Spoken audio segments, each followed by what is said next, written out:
আজ মুসলমানদের মধ্যে অন্তরগুলো আমাদের পচে গেছে ভাই। কিয়ামতের ময়দানে যদি আল্লাহর কাছে এরকম একটা মন নিয়ে যেতে পারেন, আল্লাহ আমার মনের ভিতরে হিংসা বিদ্বেষ যা ছিল আমি আত্মশাসন করে আত্মপর্যালোচনা করে সেগুলো বের করে মনটাকে ফ্রেশ করেছি, কারোর প্রতি বিদ্বেষ রাখি নাই, এই মন নিয়ে আমি আপনার কাছে যেতে পেরেছি।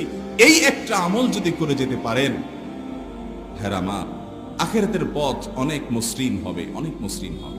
তো আমি বলছিলাম, অনেক পাপকে আমরা পাপ জানি, অনেক অপরাধকে অপরাধ জানি, কিন্তু কিছু গুনাহ আছে যেগুলোকে গুনাহ হিসেবে আমরা জানি না। আপনি আমল করবেন কোত্থেকে আগে তো জানতে হবে।